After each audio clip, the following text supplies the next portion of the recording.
Jangan lupa like, komen, dan subscribe ya guys. Maxon Wu, si tabib ajaib. By Kikson. Bab 37, Mulut Jordi Wang Miring.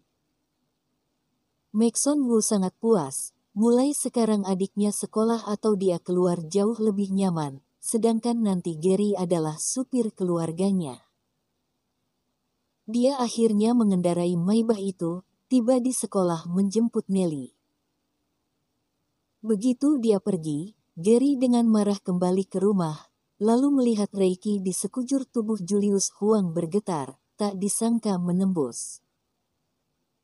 Dia tidak berani bicara, menunggu di samping dengan diam. Kira-kira setengah jam kemudian, Julius Huang membuka mata, berkata datar, akhirnya sutian besar sudah penuh, tidak mudah.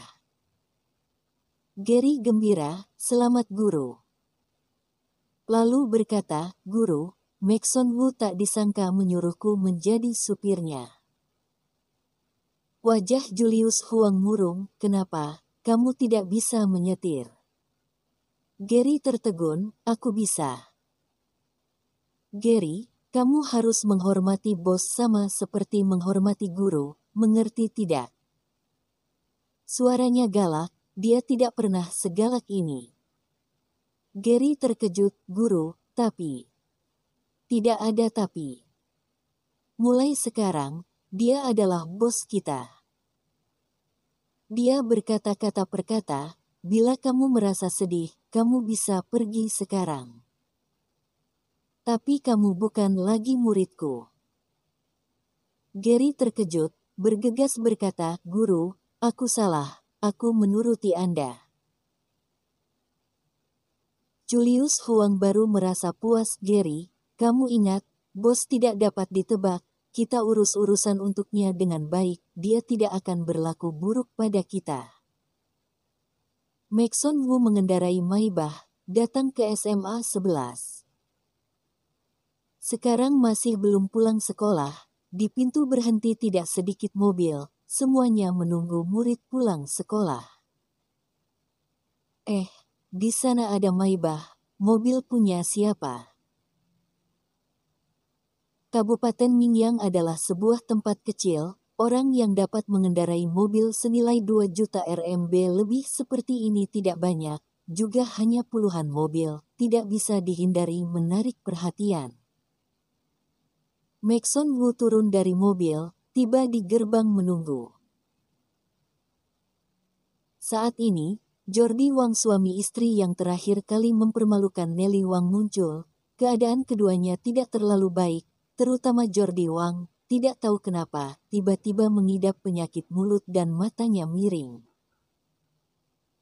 Sekarang, pemimpin tidak senang melihatnya, bawahan menertawakannya, setiap hari begitu kesal hingga ingin mati. Dia mencari tidak sedikit dokter terkenal, namun tidak dapat menyembuhkan, sebaliknya semakin menyembuhkan semakin hebat. Sore ini, atasan tertinggi mencarinya bicara, berharap dia bisa mengundurkan diri. Jordi Wang bahkan ingin menangis, tahun ini dia baru berumur 45 tahun, di masa prima, masa depannya luas, bagaimana bisa mengundurkan diri? Jadi dia tidak segera menjawab, namun dia juga tahu dengan jelas, bila tidak menyembuhkan penyakit ini, dia juga hanya bisa mengundurkan diri. Jordi Wang juga melihat Maxon Wu, melihat dia menyetir mobil senilai 2 juta RMB, seketika terkejut. Maxon Wu melihat bibirnya miring, tersenyum berkata, Jordi, kenapa dengan mulutmu? Dia sengaja mengungkit hal yang tidak seharusnya diungkit. Jordi Wang marah hingga perutnya sakit, berkata marah, apa ada hubungannya denganmu? Maxon Wu terkekeh, dengan wajahmu seperti ini, takutnya akan kehilangan masa depan. Satu kalimat, menusuk tepat ke jantung, hati Jordi Wang terasa tegang, berkata dengan benci, tidak ada hubungannya denganmu. Maxon Wu sebaliknya berjalan mendekat, berkata, Jordi, hal yang terjadi terakhir kali sudah berlalu, aku tidak marah padamu. Aku mengerti sedikit ilmu kedokteran, aku bisa mengobati penyakitmu ini. Jordi Wang terkejut juga gembira, kamu bisa mengobati. Maxon Wu mengangguk, tapi biaya sedikit mahal karena menggunakan beberapa obat yang mahal. Jordi Wang segera berkata, tidak takut mahal, asal bisa mengobati dengan baik, seberapa mahal pun bisa. Maxon Wu, baildah. Besok kamu bawa 1 juta RMB, tunggu aku di gerbang SMA 1. Jordi Wang terkejut, berseru, 1 juta RMB. Maxon Wu, benar, 1 juta RMB adalah harga teman, bila kamu merasa mahal maka sudahlah. Tidak, tidak. Dia bergegas tersenyum, itu, kakak Nelly Wu, bagaimana aku memanggilmu?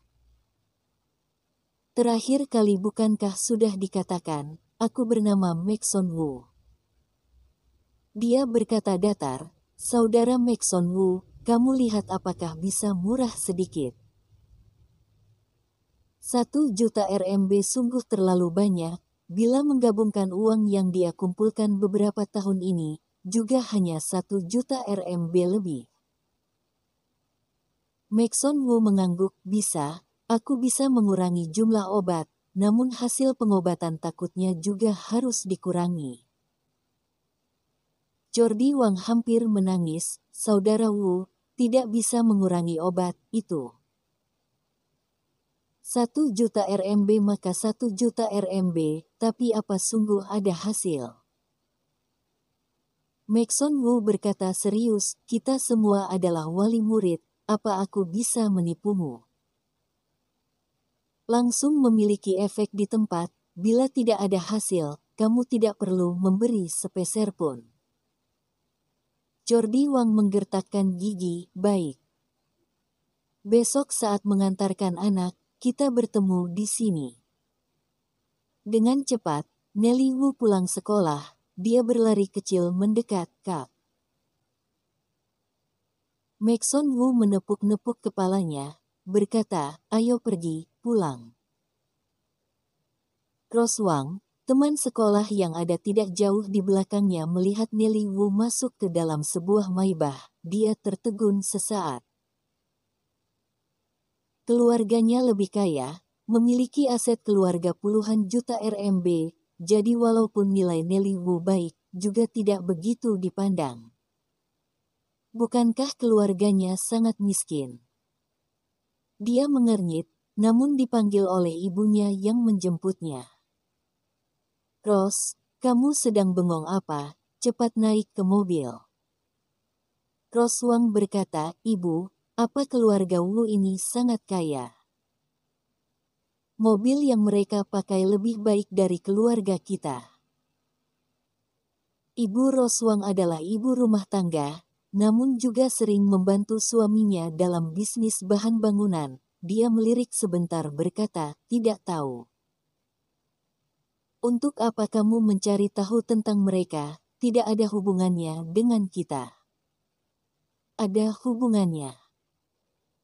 Kata Ros Wang, aku tidak suka melihat Nelly Wu yang hina merasa bangga. Mobil ini pasti disewa, sengaja diperlihatkan pada orang. Di sisi lain, Nelly Wu yang masuk ke dalam mobil, memegang kesana kemari, dengan gembira berkata, Kak, mobil kita begitu bagus, pasti sangat mahal bukan? 2,4 juta RMB. Kata Maxon Wu, asal kamu suka saja. Aku suka. Nelly Wu tersenyum sangat gembira, oh ya Kak, 3 hari lagi, aku pergi ke ibu kota provinsi ikut Liga Matematika. Maxon Wu, secepat itu. Bagaimana persiapannya? Nelly Wu, beberapa waktu ini, aku terus melakukan tes simulasi, nilainya lumayan, guru yang membimbingku berkata aku bisa mendapatkan juara 1. Benarkah? Nelly memang hebat. Maxon Wu memujinya. Nelly Wu memanyunkan bibir, Kak, Rose Wang itu akhir-akhir ini selalu menggangguku. Maxon Wu ingat gadis itu, orang tuanya mengendarai BMW X6, dia bertanya, kenapa? Nelly Wu, dia juga ingin ikut liga, namun nilai simulasi beberapa kali tidak begitu baik, jadi guru tidak menerimanya. Karenanya dia tidak suka melihatku, siang ini masih membawa beberapa perempuan menghadangku di toilet, bila bukan karena seorang guru lewat, mereka mungkin akan memukulku. Maxon Wu mengernyit, perundungan di sekolah ini bisa besar bisa kecil, tidak bisa diabaikan. Dia segera berkata, kamu jangan khawatir, aku nanti akan menelepon kepala sekolah kalian. Selain itu, bila menemui bahaya, kamu harus segera memberitahu kakak, tahu tidak? Nelly Wu mengangguk menjawab. Menjemput Nelly Wu pulang, dia bertemu David Man yang datang. David Man berkata 3 keluarga itu sudah setuju menjual rumah mereka, namun harganya tidak rendah, 3 set rumah, kira-kira harus 3,6 juta RMB. Maxon Wu tidak menawar, bagaimanapun siapapun juga tidak mudah. Malam itu, David Man sebagai penjamin, Maxon Wu dan 3 keluarga ini menandatangani perjanjian, besok Lenny Zhang akan mengurus prosedur pemindahan nama. Melihat Maxon Wu dengan mudah mengeluarkan 3,6 juta RMB, di rumah masih bertambah mobil seharga 2 juta RMB lebih, David Man semakin tidak berani membuatnya marah. Hanya saja dia sangat penasaran, dari mana Maxon Wu mendapat uang. Selanjutnya tidak lama kemudian, mobil Kak Michael dari restoran tiba di gerbang rumah Maxon Wu. Dia meminta pegawai membawa 2 dus mautai dari mobil, lalu mengetuk pintu rumah Maxon Wu. Begitu membuka pintu Maxon Wu bertemu dengannya, tersenyum berkata, Kak Michael, kenapa kamu datang? Kak Michael adalah orang Yellow Sea, bernama Michael Mi. Orang itu sangat setia dan terus terang. Dia tersenyum berkata, saudaraku, hari ini aku harus berterima kasih padamu. Maxon Wu melihat sebentar arak, berkata, Kak Michael, aku tidak minum alkohol, kamu memberiku sungguh sia-sia, cepat pindahkan kembali ke mobil. Wajah Kak Michael marah, bagaimana bisa? Apa kamu tidak menghormatiku? Maxon Wu tersenyum pahit, hanya bisa membiarkan dia menyuruh orang memindahkan arak ke dalam halaman. Beberapa orang duduk di ruang tamu, Nelly Wu membuatkan teh untuk mereka. Dia bertanya, Kak Michael, bagaimana masalah itu diurus? Kak Michael menyalakan sebatang rokok, berkata, masih bisa bagaimana mengurusnya. Beberapa brengsek itu memiliki orang di belakang, tadi pagi sudah dilepaskan. Tapi, mereka juga mengganti rugi 100.000 RMB padaku. Maxon Wu mengernyit, ini adalah kasus pidana, dilepaskan begitu saja. Kak Michael berkata datar, mereka mengurus jaminan, aku awalnya tidak ingin setuju, ingin mereka masuk penjara beberapa tahun. Namun mereka punya orang di dalam, ada satu adalah wakil ketua Brigade Patroli Militer. Aku tidak bisa tidak setuju, kalau tidak restoranku ini jangan harap untuk buka lagi. Bicara sampai sini, di wajahnya muncul kilasan keji, saat beberapa bajingan itu pergi, mereka masih menunjuk wajahku, berkata 100.000 RMB memukulku itu pantas. Bicara sampai sini, dia tiba-tiba teringat sesuatu, oh ya, saudaraku, beberapa waktu ini, kamu jangan pergi ke restoranku. Beberapa orang itu berkata akan mencari masalah denganku, aku khawatir kamu bertemu mereka. Maxon Wu tertawa dingin, paling baik bila bertemu, aku akan melampiaskan marah untuk Kak Michael. Michael Mi bergegas melambaikan tangan, sudahlah, aku melakukan bisnis, tidak mudah memiliki dendam dengan orang. Bicara sebentar, Michael Mi pergi. Namun Maxon Wu tidak senang, dia segera menelepon Bill He. Bill He sepertinya tahu dia menelepon, tersenyum berkata, Saudara Wu, apa sudah makan malam? Maxon Wu langsung bertanya, Inspektur He, 6 orang itu jelas-jelas melakukan kejahatan, kenapa melepaskan mereka? Bill He berkata, seperti ini, melepaskan mereka itu sesuai dengan hukum. Michael Mi menandatangani perjanjian memaafkan dengan mereka. Mereka juga sudah membayar ganti rugi, jadi mengurus jaminan. Maxon Wu tersenyum dingin, ternyata sekarang modal melakukan kejahatan serendah ini, mengeluarkan sedikit uang sudah bisa selesai, benar bukan? Bill He mendengar nada marahnya, bergegas berkata, Saudara Wu kamu jangan marah, begini saja, apa nanti malam kamu ada waktu? Aku undang kamu keluar minum, oh ya, Eira juga akan datang. Teringat Eira Zhou, Maxon Wu ragu sejenak, tetap berkata, baiklah, kamu pilih tempatnya. Setengah jam kemudian, Maxon Wu membawa 2 botol Maotai, datang ke sebuah rumah makan bernama Saokao Riverside. Bill He dan Eira Zhou sudah menunggunya. Sebuah meja persegi diletakkan di sisi sungai, angin sejuk berhembus, sangat nyaman. Ditunggu bab selanjutnya ya. Semoga kalian terhibur. Dan jangan lupa dibantu share dan subscribe-nya ya. Terima kasih sudah menonton.